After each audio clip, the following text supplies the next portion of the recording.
4 years ago, the National Medical Commission, or NMC, was set up to replace the Medical Council of India. It was meant to revamp medical education in the country and bring some order to the chaos. But so far, it seems like the body has only been able to do the opposite.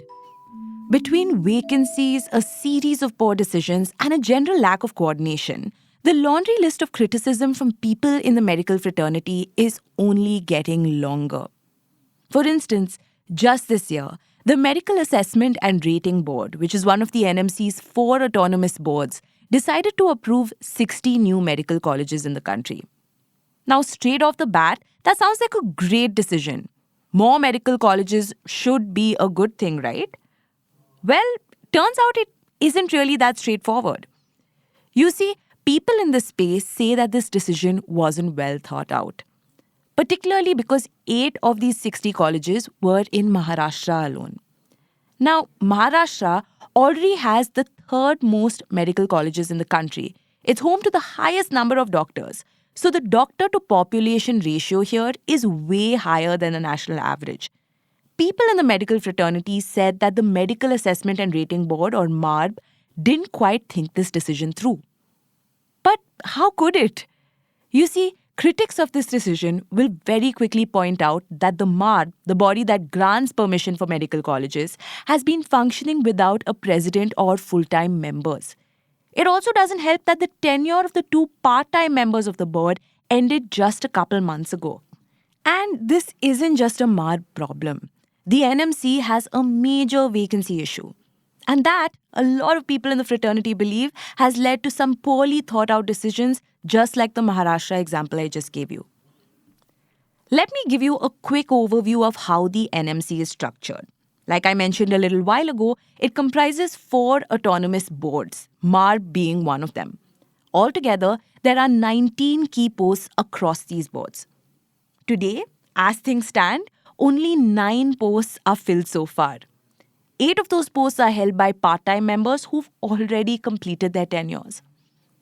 Now, it isn't unusual for there to be vacancies in government departments like these. But the thing is, these bodies are meant to be independent. KV Babu, an ophthalmologist from Kannur, Kerala, explained to the Ken reporter Alifia Khan why independence is so important here. It's pretty simple, actually. If there's just one member on the committee that is approving new medical colleges, then who will order inspections, scrutinize, and finally approve them? When Alifia asked B.N. Gangadhar, the current chair of the NMC, why it was taking this long to fill out all these different posts, he didn't give too much away. He said that at present, all of these appointments are in process. But while the NMC takes its time, these vacancies have led to a whole host of problems for the medical fraternity. It seems like the body that was meant to cure medical education in India is dealing with a chronic illness of its own. But is it terminal? Welcome to Daybreak, a business podcast from the Ken. I'm your host Rahil Philippos, and I'll be joining my colleague Snigdha Sharma every day of the week to bring you one business story that is worth understanding and worth your time. Today is Tuesday, the 3rd of December.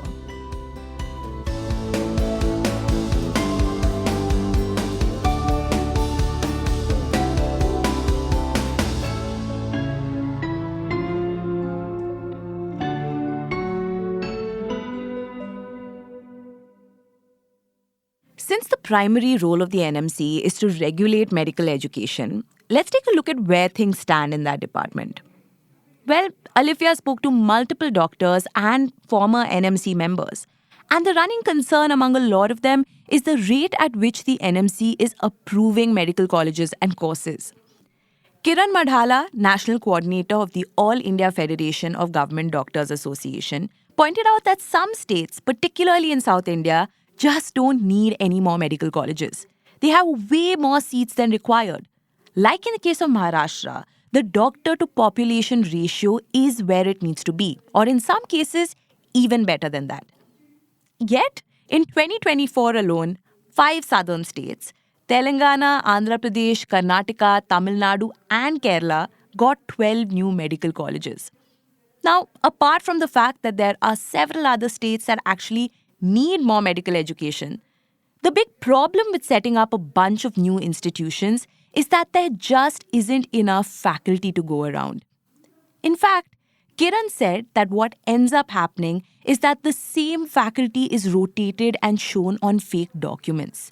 He says that this is an open secret within the medical fraternity. These fake teachers are actually widely referred to as ghost faculty. And it's not just faculty that is missing. These fancy buildings are built, but there isn't enough equipment or drugs. And more often than not, it is junior doctors that are made to work in these hospitals, attached to medical colleges, both government and private. These are young doctors still learning the ropes, but they are being put in ill-equipped hospitals with minimal infrastructure and a lack of proper supervision from seniors. I think you know where I'm going with this. Now, the government is cognizant of this problem. In fact, in February 2024, a Parliamentary Standing Committee report even made note of it. In its report, the committee said despite NMC's efforts to install surveillance cameras and enable a biometric attendance system, the problem of ghost faculty has only increased. The NMC did try to address this issue. They imposed stricter rules like doubling the faculty numbers and beds to set up new medical colleges. But they had to backtrack later. Now, all of this comes back to independence. A former NMC member whose tenure recently ended told Alifia that these boards are meant to be autonomous. They should be able to take these big decisions. But in their absence, the NMC has just become a body that toes the government line. Now, I'm sure you've heard Prime Minister Modi say that the government's goal is to add 75,000 new medical seats across the country over the next 5 years. By relentlessly approving these new medical colleges, the NMC seems to be taking that goal very seriously. But the manner in which these approvals are being made has raised some eyebrows. At least 4 medical professionals Alifia spoke to said that they've been made without any inspections and based on self-declarations. What that means is that the NMC's policy allows it to approve a medical college if it claims to have the required faculty and infrastructure, even without conducting a physical inspection. So generally, the commission decides whether to approve a college based on a digital inspection. Now, this is quite unlike the erstwhile Medical Council of India, which was far more particular about carrying out a site inspection prior to approval.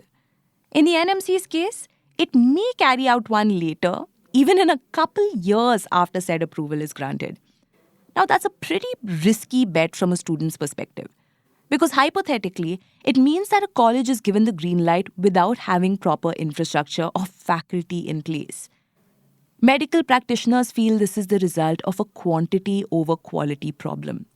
The sentiment was also echoed by Kiran Madhava, who also happens to be a professor at Sikandrabad's Gandhi Medical College. He said that in the last 4 years, there's barely been a single inspection by the NMC at the college.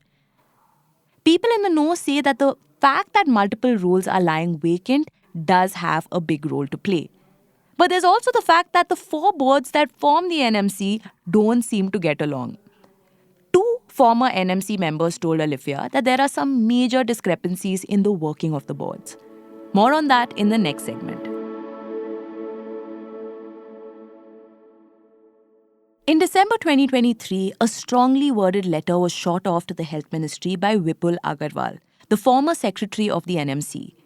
He complained that the boards were acting independently of the commission, which he wrote ultimately led to poor transparency and accountability. He wasn't the only one who noticed this. You see, the NMC's main council would meet up every 2 months, and it was at these meetings that members could bring up their issues. Generally, the board would take a decision and then put it before the council before notifying it. But a former member Alifia spoke to said some boards started acting independently. They were putting out notices without the committee's approval. For instance, the UG board once fined a medical college for certain shortcomings, but then the PG board granted the same college additional seats.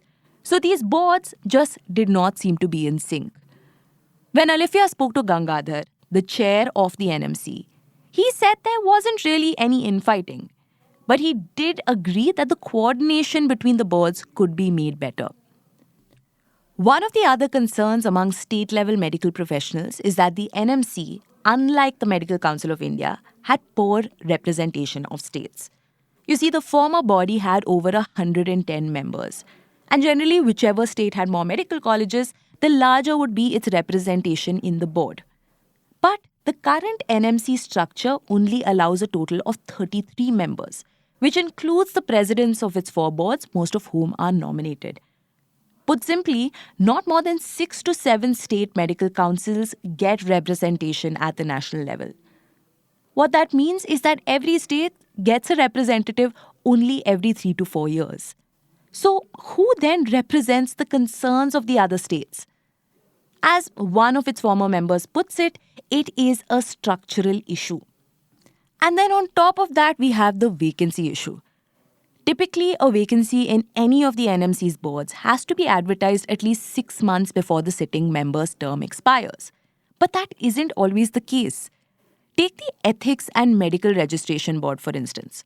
4 out of 5 positions lay vacant, but it wasn't until November, more than a year after the members' tenures lapsed, that the posts were actually advertised.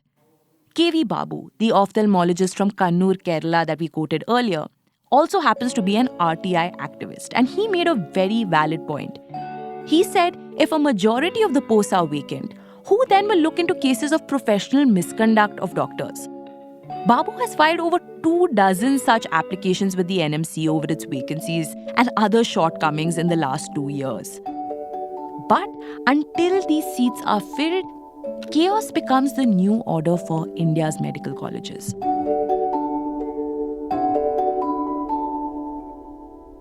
Daybreak is produced from the newsroom of The Ken, India's first subscriber-focused business news platform. What you're listening to is just a small sample of our subscriber-only offerings. A full subscription unlocks daily long-form feature stories, newsletters, and podcast extras. Head to theken.com and click on the red subscribe button on the top of the website. Today's episode was hosted by Rahil Philippos, produced by me, Snigdha Sharma, and edited by Rajiv CN.